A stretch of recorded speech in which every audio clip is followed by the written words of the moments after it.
Hi everyone, and welcome to Civo Navigate Local.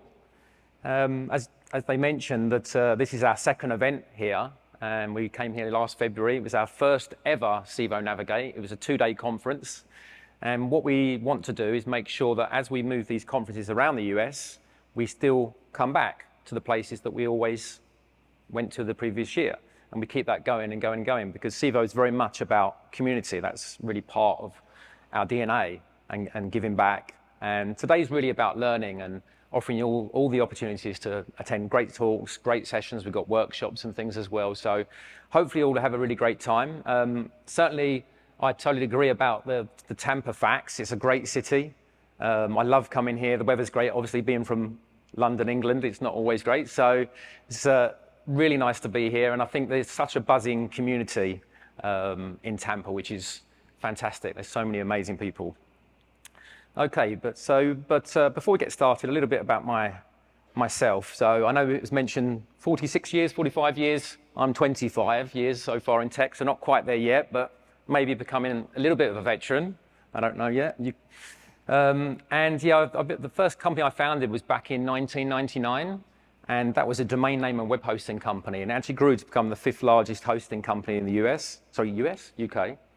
Yeah, they eventually got into data centers, built a couple of data centers, launched some network, MPLS networks around the UK, cybersecurity company which trades in the US as well, defense.com. There's a stand outside as well if anyone wants to check them out. And yeah, fast forward to, not today, but 2017 is when we started Civo, and it was really set up to challenge the hyperscalers. And you'll learn a bit more about that as we go. But one common theme, I guess, for all the companies that I've founded is really about value for money. So offering a great service, a great product, but at a good price as well. So I'm going to start with a quote, and this is a pretty big statement. The cloud is broken. The cloud is broken. So personally, I believe in the context of cloud computing, in terms of how we consume cloud infrastructure, that the cloud is currently broken. Now, can I maybe show me a raise of hands of anyone that agrees with that statement? Probably about 40% of people. Okay. Thought it might be less than that, but certainly more than I thought, and I want to convince the rest of you, hopefully. Okay, so I'm going to take you back to 2012, and this was Andy Jassy, who's the current CEO of Amazon, but he was the CEO of AWS. And back in 2012 at AWS reInvent, Andy Jassy said, customers love the fact in the cloud they get to pay a lower variable expense than they can do on their own. He then went on to say, AWS is able to take its very large scale and pass on savings to customers in form of lower prices. Now, what's super ironic, in the same speech, he talked about the gross margins of old school tech companies that were working to 60 to 80% margins at the time. I guess he was talking about the Oracles and the Microsofts from years before. And he then said this: high margin businesses have been around forever and in lots of industries, obviously a very valid and successful business model. It's just not ours. It's just not ours, he said. And so I guess we fast forward to today, and it's actually hard to actually tell what Amazon's margins are, because they mix all of their kind of retail business in with all their AWS and stuff. But I know that Microsoft, who did publish their cloud results separately, have a 72% gross margin. So certainly not the the low margin business that Andy Jassy was promising. And in the last quarter, they made a 6.9 billion profit. A crazy profit. So as I said, it doesn't sound like that low margin business. And price rises are coming. There's been lots of price rises over the last year or so. They've even just announced AWS that they're going to be charging for IP addresses now, which they didn't previously, and that's going to actually get them an extra 1 billion in profit annually, just by one lever they pull, and suddenly it's 1 billion. And there's been loads of press around price increases. I'll just throw a few on the screen, but huge amounts of price increases over the last year or so. And Amazon stock is starting to suffer because they're actually starting to slow their growth. Their organic growth is slowing. So the only way they can grow is by charging people more money. This is a recent Guardian newspaper article from November 23. And you can see it's showing that the price rises between 11 and 50% compared to a year ago. The general hyperscalers have been increasing their prices. This is another study. This is from Flexera that actually surveyed 750 companies. And last year, it was actually, cloud spend wasn't the highest challenge that people were facing. But this year has jumped to the top of the list in terms of 82% of respondents found managing cloud spend as their biggest challenge. And we conducted our own survey, and here are the results. So 64% of businesses have seen an increase in the cloud costs over the last 12 months. 42% said they cannot easily predict their cloud bills. 57% of businesses have been forced to take action to reduce their cloud spend. 33% of respondents surveyed, only 33% of respondents surveyed felt that hyperscale is a good value for money. And 52% believe the cloud has failed to live up to the promise of cost effectiveness. And 47% of businesses are considering moving away from the cloud. Now, our survey said 47%, and it's worth mentioning that cloud repatriation is the term that's used for actually when people come off the cloud. But this was a quote by IDC that actually showed 71% of companies are looking to move all or some of their workloads off the cloud back into private IT environments, which I think 71% is an incredible number. Luckily, Civo has an on-prem solution as well. I thought I'd throw that in there. But why is this happening? It's because cloud has failed to live up to its original promise. That same promise that Andy Jassy said to us back in 2012, that cloud was going to be cheaper for us and that lower variable cost. Fast forward today, we're seeing price rise after price rise and price rise. And nickel and diming, as I mentioned, the IP address is being charged for and other things as well. But it shouldn't have to be that way. I think it's kind of ludicrous that we've got to this point where cloud is getting a bad name, because the benefits of cloud are there for everyone to see. The flexibility and bursting when you need to, those kind of things for maybe startups as well. You don't have to have all that expensive IT infrastructure that you have to kind of, put in by the servers, rack them up, all that kind of aggravation and things. So, the benefits are there, but it seems to me that it's gone too far the other way. And it's about reassessing that balance. And now people are coming off cloud when maybe they should stay on cloud, but maybe, as I mentioned, it's broken currently. So what's Civo doing about it? Well, we believe in a cloud that is fair, equitable, and open, which stays true to the original promise of the cloud by supporting business growth and not hindering companies through escalating costs, vendor lock-in, and other things that are taken from your control. How is Civo different? Well, our prices are up to 60% cheaper than hyperscalers, and our GPUs are about a quarter of the price of hyperscalers. We believe in fair and equitable, fair and equitable pricing with no hidden charges or additional egress fees. We're reducing the complexity by abstracting a lot of the unnecessary configuration options that you have with hyperscalers away from you. We're championing open standards and open source software, and we even use open compute hardware. And we believe in interoperability and having no vendor lock-in. Believe in a world where people should have the freedom to move between providers and not feel trapped into an ecosystem. But I also believe in a much bigger purpose that is way more important than profit. Now, here's a term that was coined by Cory Doctorow in November 22 and actually became the word of the year that year. In shitification, my kids are here, I'm going to close their ears when I say that. But it's when an online platform becomes more and more monetized and less user-orientated the longer it lasts.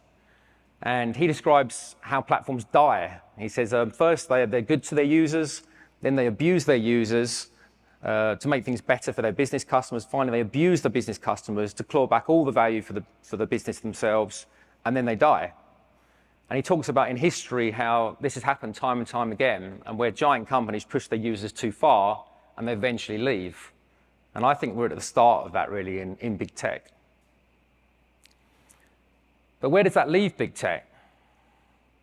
Well, change is needed, otherwise these companies will die. Big tech needs to work for a wider societal impact and not just for profit. And the world is changing, and it's changing really fast. I've got my two kids in the audience, Isabella and Jack, who are 9 and 6. They're actually here in the audience today. Just repeat myself, but there we go. And they are much better educated on the societal issues that we have. And we're already seeing this with the Gen Z generation. I've got some stats for you. So 27% of Generation Z will be in the workforce by next year, which is a big number. And they're completely prioritizing different things. And as it mentions here, 77% prioritize work-life balance, and 37% have actually sought out treatment for mental health issues. 40% say they plan on leaving their job within the next 2 years. 57% said that the ones that were looking to switch are not satisfied with their employers' efforts to make a positive societal impact. 72% said they're extremely interested in environmental issues, and 44% said climate change is their greatest fear.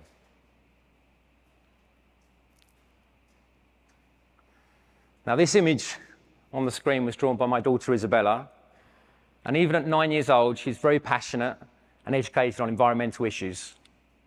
When I mentioned to her about doing this talk a few months back, she really wanted to join me on stage and present her own section on climate change and what we can do as a tech industry to promote that change.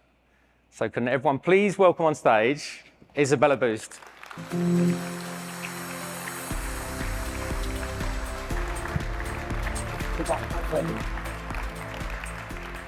Hello everybody, and my name is Isabella Boost. I'm 9 years old, and today I'm going to teach you about climate change. Now, unfortunately, reality is very different from the cute polar bear I drew, with many suffering from loss of habitat and left starving for food. Forest fires are becoming a regular occurrence across the world, especially across Australia, the US, and many other countries. Droughts are becoming increasingly common across the globe. This image demonstrates how huge ice caps have melted away over the years. Now I've got a short video to play you all which shows you how things have changed over the last 35 years.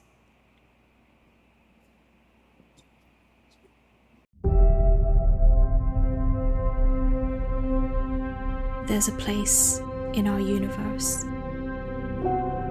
a marble spinning in a vacuum.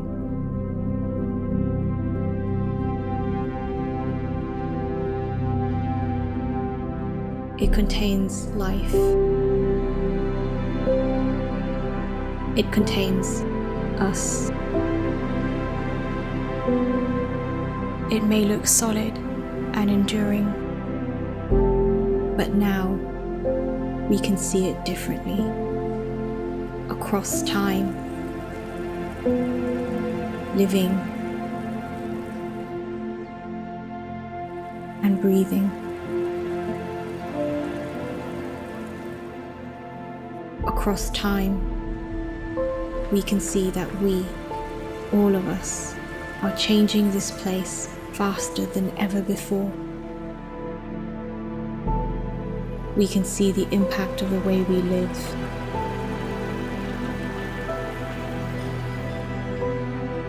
of the choices we make.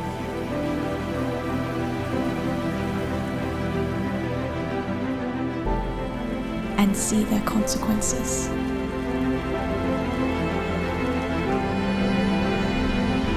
There's a place in our universe. How we decide to treat it today will determine our future. What will you think? What will you do when you see our world changing before your own eyes?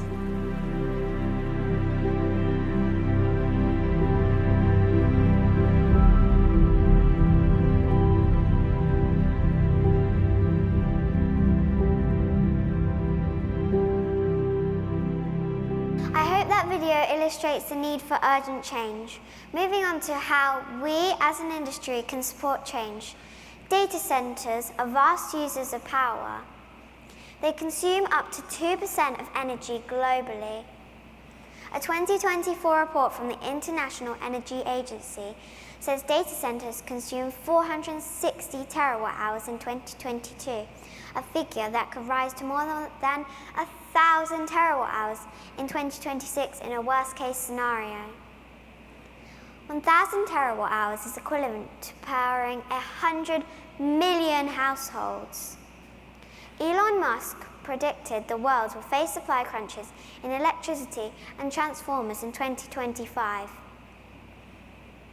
Is the tech industry doing enough?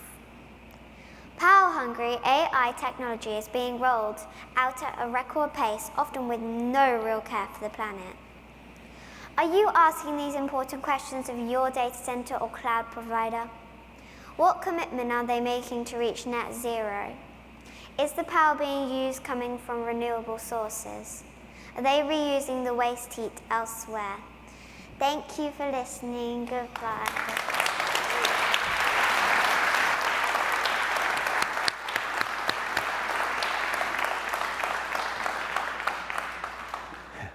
Well done, Isabella. Thank you. Okay, so you might ask what Civo is doing.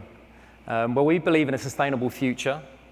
We've partnered with Deep Green, and with Deep Green, they actually use the excess heat from GPUs to actually heat swimming pools. So we have a region that we've launched in the UK, and we plan to launch more regions where we're doing this. So trying to make good use of that waste heat.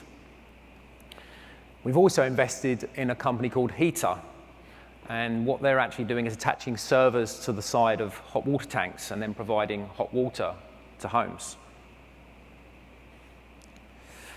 And while sustainability is at the top of our list, we also believe in our wider purpose. As I mentioned, we're backing the best of open source technologies, we're supporting open standards, we're trying to reduce that vendor lock-in by having more interoperability, and we believe in that fair and predictable pricing as well. I mentioned with no surprise bills. We believe in community and paying it forward. We put on events like this. We have a Slack community with 30,000 people in it. We sponsor local meetups and non-for-profits, and we've just launched an event space in London, which is a community event space, and we plan to launch more around the US. We believe in reducing the pay gap between the lowest and highest earners, and at Civo, we want people to grow together.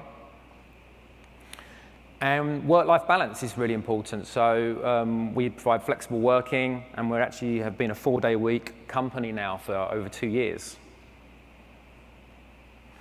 And we've just launched the Civo Foundation, and the foundation has 3 main purposes. The first one is the advancements of skills through education, and this is about providing opportunities to disadvantaged individuals to acquire technical skills. We're championing sustainable technologies by advocating and investing in sustainable tech to look after our planet. And we're driving social change by using the immense power of technology and supporting initiatives that transcend traditional boundaries and create profound social impact. So I believe we have a responsibility to leave the world in a better place for the future generations. And like I said at the start, I think the cloud's broken right now, or perhaps more specifically, big tech is broken. I hope you found this talk interesting and inspires you for the support the need for change. Thank you very much.